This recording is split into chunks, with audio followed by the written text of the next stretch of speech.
Hello students, welcome to Pharmacy Notes by US. Today we discuss pharmacognosy in various system of medicine, part 5, Chinese system. Discuss Chinese medicine and Kampo system of medicine, यानी कि उसके अंदर जो China है उसके अंदर जो medicine system था शुरू के अंदर वो किस तरीके का था, या वहां पे जो ट्रीटमेंट है वो क्या थे, डायग्नोस किस तरीके से किया जाता था और किस प्रिंसिपल पे मेडिकेशन है जो कि बेस्ड थी। तो सबसे पहले अगर अपन बात करें, the first difference found in Yellow Emperor Classic of Internal Medicine Huang Di Neijing in which 200 BC and 100 AD, यानी कि एक बुक थी which is known as Yellow Emperor Classic of Internal Medicine, जो कि एक बहुत ही लैंडमार्क साबित हुई चाइनीज सिविलाइजेशन के लिए। उसके अंदर जो सबसे पहले चाइनीज सिस्टम ऑफ मेडिसिन है उसके बारे में है जो कि इंट्रोडक्शन मिलता है। जो हंग डी निंग है वो है father of Chinese system of medicine. अगर अपन प्रिंसिपल की बात करें कि जो चाइनीज मेडिसिन सिस्टम है वो किस प्रिंसिपल पे बेस्ड है, तो ये basically yin and yang theory पे बेस्ड है। अब यिन एंड यांग थ्योरी क्या होती है, तो basically yin and yang theory it is in this everything in this universe consist of two side.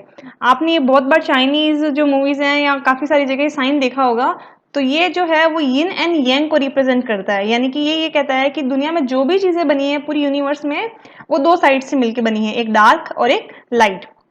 Dark के अंदर कुछ ना कुछ एक पार्ट है जो कि व्हाइट का रहेगा और जो व्हाइट है उसके अंदर कुछ ना कुछ पार्ट है जो ब्लैक का रहेगा, यानी कि दोनों एक दूसरे के अब्सेंस में अधूरे हैं। कहीं ना कहीं एक पार्ट फ्रैक्शन का आपको एक पूरे के पूरे साइड में देखने को मिलेगा। अब यिन एंड यांग किस किस को रिप्रेजेंट करते हैं, तो जो यिन साइड है, यांग साइड है, वो है व्हाइट पार्ट, यानी कि अब व्हाइट यानी कि लाइटर साइड। अब वो किस किस को रिप्रेजेंट करती है, वो सन को रिप्रेजेंट करती है, hot, light, male, hard, aggressive and dominance को जो है रिप्रेजेंट कर रही है। जो यिन है वो इंफीरियर साइड है, मून साइड है, जो मून को, कोल्ड को, dark, female, soft and passive और सबमिशन को शो करती है। यानी कि एक तरीके से इन्होंने एक को एक्टिव बताया है और दूसरे को इनएक्टिव बताया है एक जगह पे। इन और यांग को अगर अपन इस तरीके से डिवाइड करें तो जो इन है वो है इनसाइड, वाइल जो यांग है वो है आउटसाइड। साथ ही yin is a moist while yang is a dry.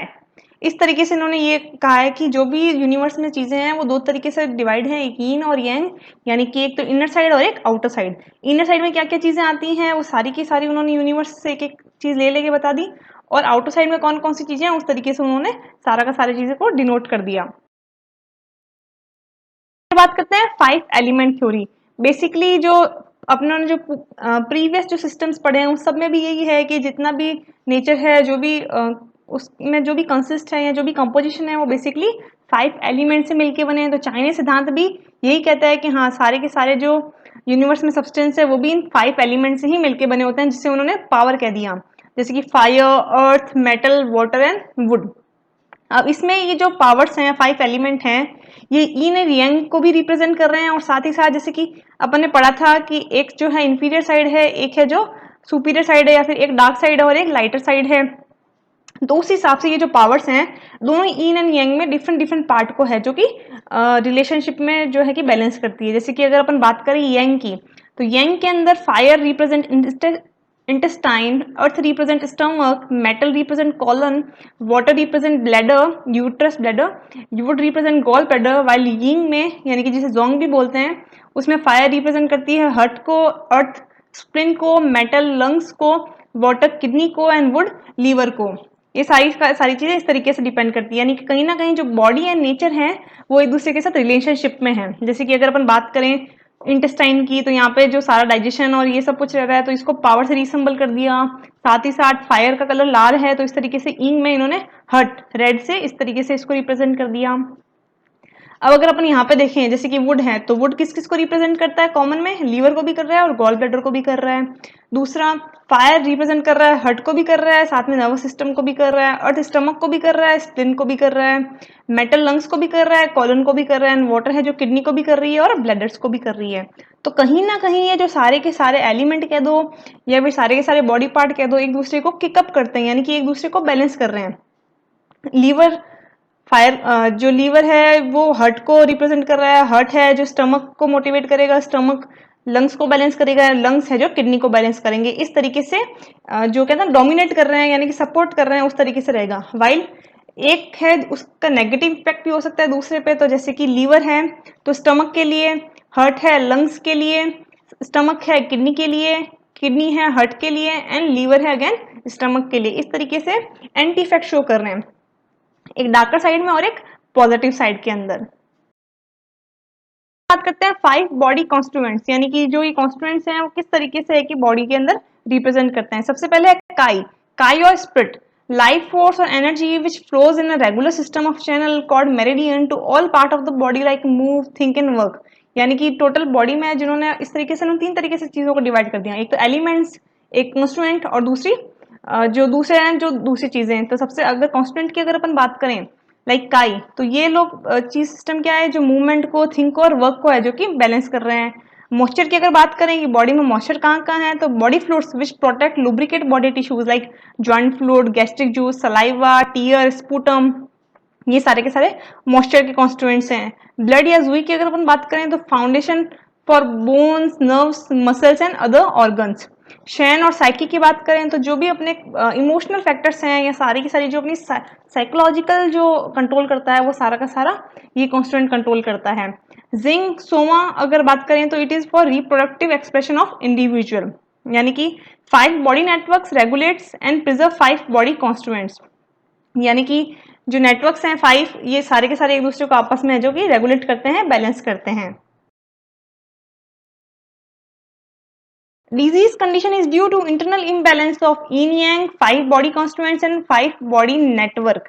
यानी कि अगर अकॉर्डिंग टू चाइनीज सिद्धांत अगर किसी की बॉडी में डिजीज हो गई है या फिर इम्बैलेंस हुआ है तो वो बेसिकली yin yang के डिस्टर्बेंस से होगा, या फिर जो 5 बॉडी कॉन्स्टिट्यूएंट्स हैं उनके थ्रू, या फिर 5 बॉडी जो नेटवर्क्स हैं, या फिर 5 जो क्लाइमेट हैं, इन सब के डिस्टर्बेंस के कारण होता है। अब 5 क्लाइमेट कौन कौन से हैं, like wind, dampness, dryness, heat and cold. इनमें अगर जो बैलेंस है वो थोड़ा बहुत बिगड़ता है तो आदमी है जो नॉर्मल कंडीशन से, हेल्दी कंडीशन से इल कंडीशन में चला जाता है। तो इनको ट्रीट करने के लिए इन सबको वापस बैलेंस किया जाता है, जिसमें बेसिकली 4 फैक्टर्स देखे जाते हैं कि इंटरनल क्या है, एक्सटर्नल क्या है, हीट कोल्ड, कोई चीज की एक्सेस तो नहीं हो गई, किसी की डेफिशिएंसी तो नहीं हो गई, और यीन यांग के अंदर जो डार्कर साइड है वो तो नहीं बढ़ गई, जो लाइटर साइड है वो कम तो नहीं हो गई, इस तरीके से। डायग्नोसिस की बात करें चाइनीज सिस्टम के अंदर तो ओवरऑल जो एग्जामिनेशन है वो भी 8 पॉइंट बेसिस होता है, like examination of medical history of patient, family history, उसका face, tongue, speech, pulse, colour, habit, physician and mental condition भी उसकी देखी जाती है।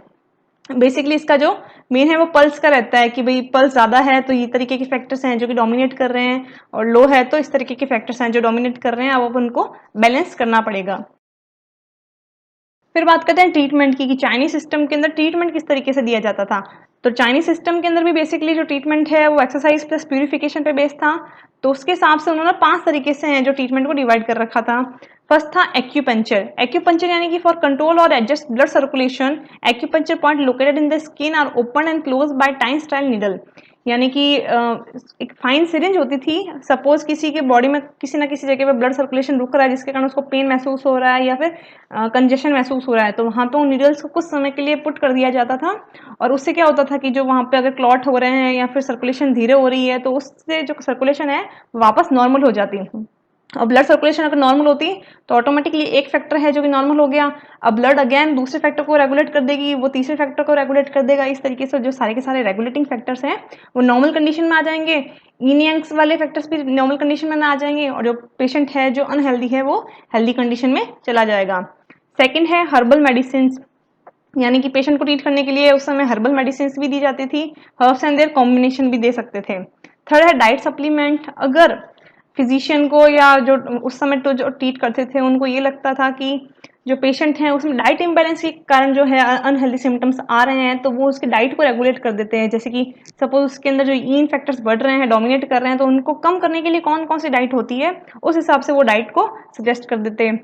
Fourth is exercise. एक्सरसाइज यानी कि वो सर्कुलेशन को, मेंटल हेल्थ को एंड फिजिकल हेल्थ को बैलेंस रखने के लिए वो सब कुछ एक्सरसाइज भी रिप्रेजेंट करते हैं। लास्ट में है मसाज। मेडिकेटेड ऑयल से या नॉर्मल मेंटली जो बॉडी है उसको रिलैक्स करने के लिए मसाज भी दी जाती थी। Chinese system spread to Japan and Korea is known as Kampo. यानी कि जो चाइनीज मेडिकल सिस्टम है जब जापान और कोरिया में गया तो सिस्टम वही था, इसके भी जो प्रिंसिपल थे वो सेम थे, बट वहां पे जापान में और कोरिया में इसे कैम्फो नाम से जाना गया, बाकी सारे के सारे जो सिस्टम थे वो सेम थे। जो मोस्ट ड्रग्स यूज की जाती है चाइनीज सिस्टम में पहले के समय वो थी पेनेक्स जिनसेक, एफिडासिनिका एंड रूहम पाल्मेटम। इस तरीके के जो ड्रग्स हैं वो बहुत ही लार्ज क्वांटिटी में है जो कि चाइनीज सिस्टम्स में यूज की जाती थी। I hope you understand and enjoy the video. Please like, share and subscribe. Thank you.